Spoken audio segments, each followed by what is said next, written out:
పరికి చెరువు దగ్గరికి వచ్చినాం.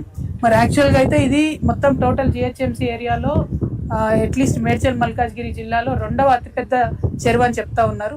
62 ఎకరాల చెరువు ఇది. కానీ ఇక్కడ తీరా చూసినట్టయితే మొత్తం తిప్పి కొడితే 15-16 ఎకరాలు మిగిలినట్టు కనపడుతుంది. మిగతా అంతా కూడా కబ్జాకు గురైపోయింది. దీని మీద అనేక సంవత్సరాల నుంచి పోరాటాలు చేస్తున్నటువంటి ఈ చుట్టుపక్కల నివసించేటటువంటి ప్రాంతానికి సంబంధించిన వ్యక్తులంతా కూడా చెప్తున్నారు. అనేక కేసులు వేసున్నారు. అన్ని చాలా కాలనీస్ ఉన్నాయి. ఎన్ని కేసులు వేసినా ఏం చేసినా పొలిటికల్ మేనేజ్మెంట్ జరుగుతుంది. ఇక్కడ పవర్ని చూపించి డబ్బుల్ని చూపించి భయపెట్టి చెరువును మాత్రం మొత్తం తినేసిన పరిస్థితి ఉన్నది.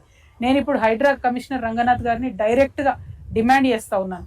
ఇదివరకు అయినాయి పోయినాయి ఏమైనాయో మాకు తెలియదు, కానీ ఇప్పుడు ఉన్నటువంటి చెరువులో ఒక్క ఇంచు కూడా పోకుండా మీరు కాపాడాలి. ఇప్పుడు ఆల్రెడీ కొన్ని కన్స్ట్రక్షన్లో ఉన్నాయి, సెమీ కన్స్ట్రక్షన్లో ఉన్నాయి, సగం కన్స్ట్రక్షన్లో ఉన్నాయి. వాటిలో పహానీలు తీస్తే కూడా FTL అని వస్తుంది, చెరువు అని వస్తుంది, కుంట అని వస్తుంది, కట్ట అని వస్తుంది. అయినా సరే ఎట్లా అలౌ చేస్తున్నారో అర్థం కావడం లేదు. హైడ్రా కమిషనర్ గారికి నేను తక్షణమే ఈ పరికి చెరువు ఇష్యూని మీకు కూడా ట్యాగ్ చేస్తానండి. మీరు ఖచ్చితంగా దీని మీద చర్య తీసుకోవాలి. ఇక్కడ FTL అని చెప్పి పాతినటువంటి హద్దులు ఏవైతే ఉంటాయో, ఆ హద్దు రాళ్ళు ఏవైతే ఉంటాయో అన్నిటికన్నీ కూడా మొత్తం పీక్ పడేసి ఒక్క రాయి కూడా ఇవాళ లేనటువంటి పరిస్థితి. అంత భయం భక్తి లేకుండా రియల్ ఎస్టేట్ మాఫియా ఇక్కడ స్థానిక లీడర్స్ సహకారంతో వాళ్ళు ఏ పార్టీలను ఉండొచ్చు. ఇక్కడ ఉన్న ఎమ్మెల్యే గారు అప్పుడు టీడీపీలో ఉండే తర్వాత బీఆర్ఎస్లోకి వచ్చిండు, ఇప్పుడు బీఆర్ఎస్లో ఉన్నాడు. మరి రేపేడు ఉంటాడో నాకు తెలియదు, కానీ ఆయన ఎక్కడున్నా ఆయన అండదండలతోనే ఈ కబ్జాలు జరిగినాయన్నది మాత్రం వాస్తవం. కాబట్టి దయచేసి మరి హైడ్రా కమిషనర్ గారైనా చర్యలు తీసుకొని ఇప్పుడు ఉన్నటువంటి పరికి చెరువుని ఇక్కడ నుంచన్నా కనీసం కాపాడండి. ఇప్పుడు అండర్ కన్స్ట్రక్షన్లో ఉన్న వాటి మీద చర్యలు తీసుకోండి.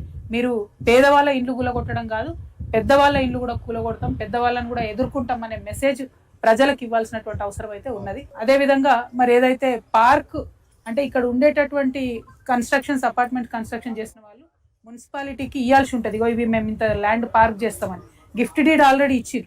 ఆ గిఫ్ట్ డీడ్, రిజిస్టర్డ్ గిఫ్ట్ డీడ్ని కూడా వైలేట్ చేస్తూ మళ్ళీ అందులోకెళ్ళి సగం కబ్జా పెట్టి బిల్డింగ్లు కడుతున్నారు.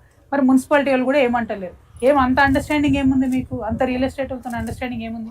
మరి చుట్టూ ఇన్ని కాలనీలు ఉన్నాయి, ఎక్కడ పార్క్ లేకపోతే మరి పిల్లలు ఎక్కడ ఆడుకోవాలి, పెద్దవాళ్ళు వాకింగ్ ఎక్కడ చేసుకోవాలి? కనీసం ఆరోగ్యం గురించి కన్సర్న్ ఉండాలి.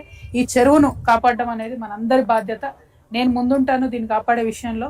హైదరాబాద్ కూడా ముందుకు రావాలి. ఇక్కడ కాలనీ వాసులు అందరి సహకారం కూడా ఉంది కాబట్టి ఆ ధైర్యంతోనే చెప్తా ఉన్నాను, పరికి చెరువును కాపాడుకోవాలి మనందరం.